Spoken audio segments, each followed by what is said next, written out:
Bismillah. Assalamu alaikum wa rahmatullahi wa barakatuh. Bismillah walhamdulillah wa salatu wa salam ala Rasulullah sallallahu alayhi wa sallam. This is a project that I've been thinking about for a long time.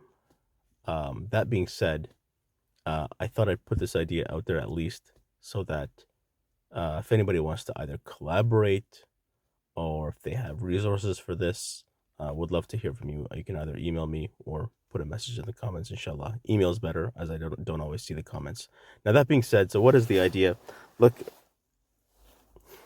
there's a lot of languages that are close to Arabic, and with the advent of COVID, during that time period, we saw a lot of people wanting to learn Arabic. I mean, those of you who know the average Arabic teacher salary like doubled or tripled in some cases, around the world, whether they were in Egypt or different parts of the world.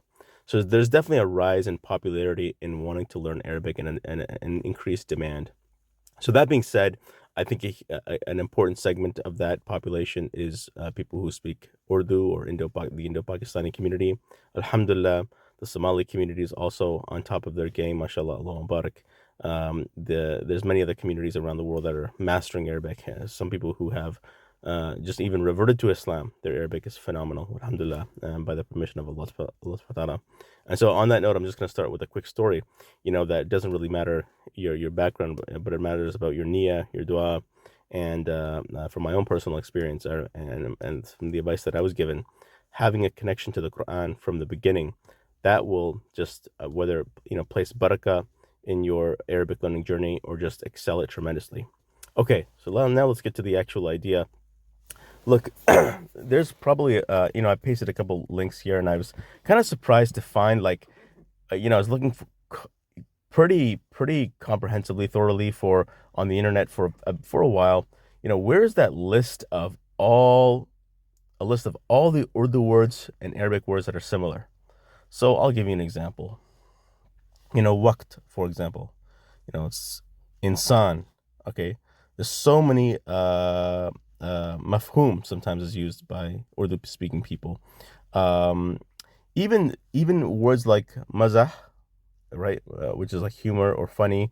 Um, a derivation is used in Urdu like mazak, right, with a qaf at the end or ka at the end. So there's a lot of now. Why is this important? If you're coming from an Indo-Pakistani background and you're trying to learn a new language, vocabulary acquisition is a big part of your language learning journey. And so those who come from that, whether especially if you're coming from a Somali background or Urdu speaking background or otherwise, you already have a good amount of vocabulary. You just don't realize it because you already have this shared and common vocabulary. Now, of course, you still have to learn some sentence structure rules and grammar and sarf, nahu sarf, morphology, syntax, whatever you want to call it, tarkib in some cases, i'rab.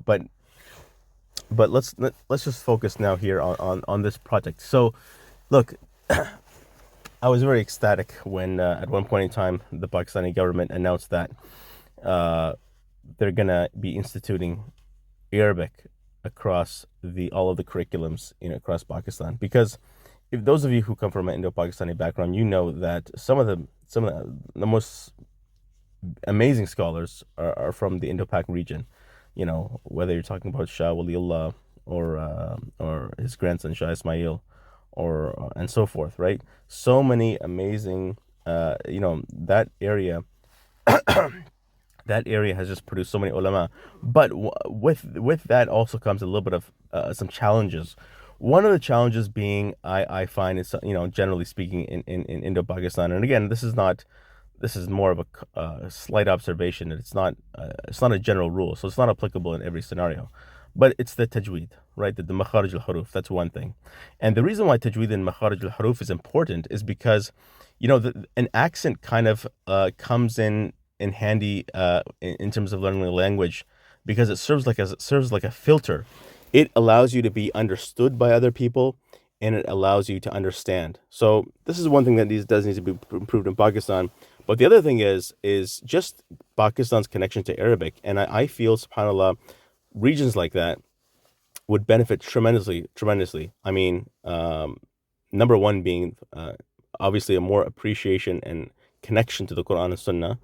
But even like if you even look at it from a dunya perspective, Pakistan's relationship with the Khalij and the Arab nations, that would be better. That would be improved because trade would increase, right? Because now you have a common language. And those of you who know or may not know, all the media from the Khalij, all the written works, all the books, all the Islamic scholars, all the academics, scientists, they all speak modern standard Arabic, which comes under the umbrella of Fusha, and somebody would say it's very very close or very similar, almost the exact same in some cases. So yeah, I think that there's a huge opportunity here that I think hasn't been visited, and like I said, just people knowing a second language. There's a lot of research done on this, that it's going to increase your cognitive abilities, intelligence, your attention span, your memory. So, subhanAllah, there's so many benefits. So, for the average person in Indo-Pakistan, like I said, because they already speak Urdu, they already have an advantage. Now, one of these lists, by the way, lists about, I believe, 2,000 words, okay? But I believe there could be even more than that. But 2,000 words is still pretty good. Like if you search in the English language, how many we might know a certain amount of words, but the words that we actually use on a day-to-day basis, that might be a lot smaller than you might think. So now coming to the Urdu language, if we were to design a curriculum, and this is where now I'm getting more into the idea, but I just wanted to start with that preamble and preface this with like why the project is important and the value that it would bring, the benefits it would bring to the ummah, and not just for in places like Pakistan. Anybody could kind of implement this kind of project in their community. Um, Number one, if you were to design a curriculum, right, and there's already books out there, great books out there like Al Arabiyatu bin Yadik, the Medina books. But if you were to expound on that and maybe even customize a curriculum for the Indo-Pak community, here's how it could be done. And again, this probably needs to be revised, but I just thought I'd at least put it out there. First of all, you could come up with introducing people. Let's say you're teaching people in a school environment, or even like at a weekend class or evening class at a masjid. You would start with like daily conversations, okay? And you would try to restrict your vocabulary to the following. Try to restrict your vocabulary to those 2,000 commonly Urdu Arabic shared words, okay? And secondly, some of you might have seen this other list, which is 80% of the words from the Quran. And that both of those lists are extremely valuable. That 80% of the words of the Quran, which you can find online, it's a PDF. Uh, those Arabic words are used all of the time in the Quran, in the Sunnah, in Islamic studies. So it's very valuable. So yeah, I think it's really important when somebody's going through a curriculum, you know, you want to expose, like one of the ways our brains learns is it starts by, you know, familiarity, and attaching things that we already know that we can build off on. So if you start by introducing people to a bunch of new vocabulary, that can be a deterrent. It can kind of put them off. But if you start to acquaint them with words that they already know, like khair and salaam alaikum wa alaikum assalam, kayfa halak, kya hal hai, right? There's so many similarities. Then instantly, alhamdulillah, I think you'll have them hooked. The other thing is, just as kind of a side note, I do know that in the Indo-Pak region, a lot of the schools, they might go through Medina books or Beni Adik, but a lot of the schools, the madrasa system, Dars Nidami, they will also go through like take a Nahu and Sarf approach. And I want to say, first and foremost, there's no wrong approach, without a doubt. In fact, I have seen people who are able to do that approach. They are very strong in Arabic, especially if they can get through that curriculum. But that being said, we know now that there's different types of learners, right? And number two, if you are going to take that kind of start with Nahu and Sarf, that kind of technical approach, that grammar intensive, rule intensive, which it's almost like code. It's kind of fun. It's actually, I would say it's even almost in a way gamified, or or it's like you're trying to decode and restructure, and you're learning about all these qawaid and rules, qawaid rules.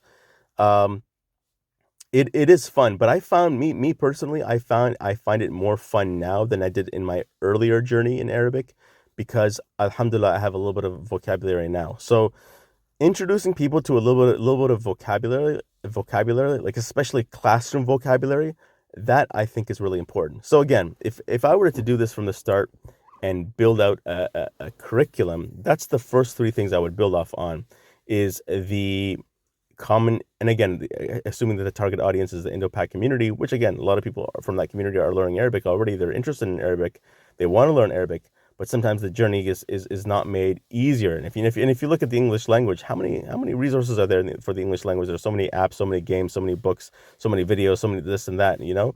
But if we really want to make the Arabic language more accessible, we need to start thinking about a couple of these things, بإذن الله inshallah, and also best practices, right? So, putting this stuff online will allow us to create a community of best practices and kind of learning from each other and seeing what works the best. Because I do believe this can be streamlined. Let's just take a look at Duolingo, for example. Look how that has gamified the whole Arabic learning process. Again, it has its pros and cons, but there are some positives there as well too. I'm not recommending that to everybody, but there are some positives. So going back to my point, if you were to build a curriculum, I would start with restricting the vocabulary. Restrict the vocabulary to keep it simple, keep it more simple. Make sure it's something that's more relevant. Also, build off of something they already know. And with that being said, I would say restrict it to three sources. The three sources being common Urdu and Arabic words. Common Urdu and Arabic words. Those words that overlap. Number two is the 80% of the words from the Quran. Okay, and number three would be classroom vocabulary. So what do I mean by classroom vocabulary? It's basically the words that you would use to interact with an instructor. And this way, your student is now, if they're doing a group class or an online class, or they're just like even conversing with their friends, they can start to say stuff like ما معنى هذه كلمة, or ما هذا. They can start basically interacting with their teacher in Arabic. كيف أقول, how do I say the following in Arabic? قلم, pen, right? Kitab, or daftar, right? Book, notepad. Now, having these kinds of vocabulary, now these are the tools that they're going to be using every day in their Arabic learning journey. So if that's the case, like kalimat, mufrad, mufradat, if they're going to be using all of these things, mufrad, jama, then this learning vocabulary, right? The Arabic learning and classroom vocabulary will be helpful, because it's what they're doing right now. It's absolutely relevant, and so those are I think it's very important when starting. Whoever is designing the curriculum, restrict yourself to those three sources. In my next video, I'll be talking about what to do from there on. Barakallahu feek wa jazakallahu khair.